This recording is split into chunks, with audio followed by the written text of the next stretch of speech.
जय हिंद बच्चों। देखिए, आज मैं आपको क्लास 10th का एक टॉपिक है, दो चर वाले रैखिक समीकरण। देखिए, दो चर वाले रैखिक समीकरण को हल करने की 5 विधि है।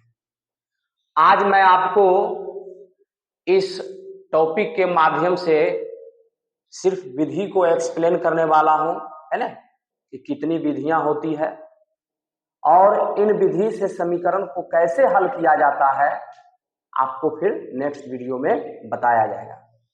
देखिए, दो चर वाले रैखिक समीकरण को हल करने की कुल मिलाकर 5 विधि है, समझ रहे। इन पांचों विधि को हम बारी बारी से आपके सामने में लिखे हैं, है ना, बताने वाला हूं।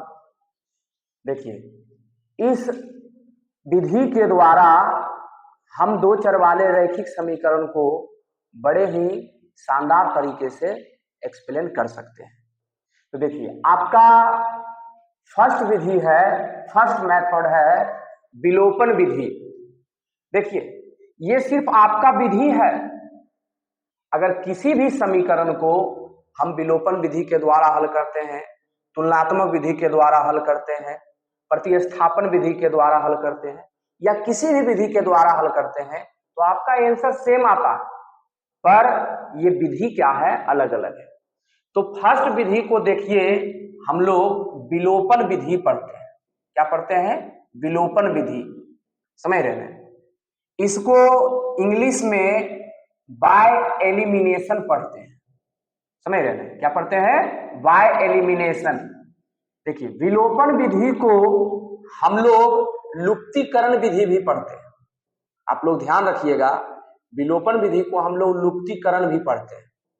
कहीं कहीं पर आपका लुप्तीकरण भी लिखा हुआ रह सकता है, कहीं कहीं पर आपका विलोपन भी रह सकता है। तो लुप्तीकरण और विलोपन का अर्थ एक ही होता है, इसमें आप लोग मिस्टेक मत कर जाइएगा।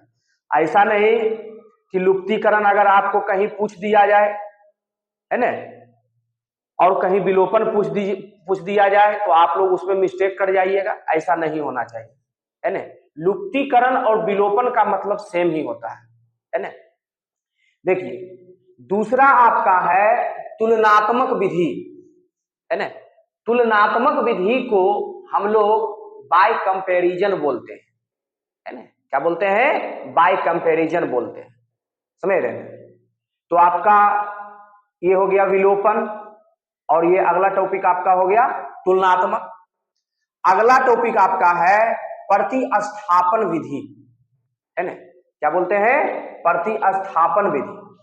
प्रतिस्थापन विधि को इंग्लिश में सब्स्टिट्यूशन बोला जाता है ना। क्या बोलते हैं? सब्स्टिट्यूशन, है ना। तो इसको प्रतिस्थापन विधि बोला जाता है, समझ रहे हैं। अगला देखिए, हम लिखे हैं वर्ज्य गुणन विधि। कुछ लोग जो है वर्ज्य को वज्र भी बोल देते हैं, है ना। इसको बोला जाता है वर्ज्य गुणन विधि। वर्ज्य गुणन विधि को हम लोग इंग्लिश में बाय क्रॉस मल्टीप्लाइकेशन बोलते हैं, है ना। क्या बोलते हैं? बाय क्रॉस मल्टीप्लाइकेशन, समझ रहे हैं, जिसको वर्ज्य गुणन विधि कहा जाता है। अगला देखिए, आपका है अनुपात निर्णय विधि। अनुपात निर्णय विधि को इंग्लिश में हम लोग पढ़ते हैं बाय रेशियो डिटर्मिनेशन। क्या पढ़ते हैं? बाय रेशियो डिटर्मिनेशन पढ़ते हैं, समझ रहे हो।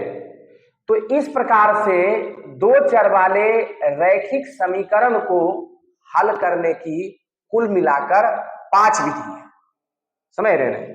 तो इस 5 विधि के द्वारा हम समीकरण को हल करते हैं, समझ रहे हैं। तो ये आपका टॉपिक बहुत ही शानदार होने वाला है।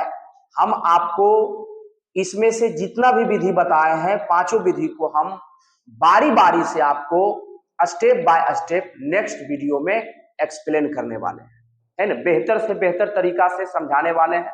अगर आप लोग एक बार इसको बढ़िया से अगर देख लीजिएगा, समझ रहे हैं, तो आपको अच्छी तरह से समझ में आ जाएगा, समझ रहे हैं। तो इस 5 विधि को आप लोग याद कर लीजिएगा। मिलते हैं आप लोगों से नेक्स्ट वीडियो में। तब तक के लिए धन्यवाद।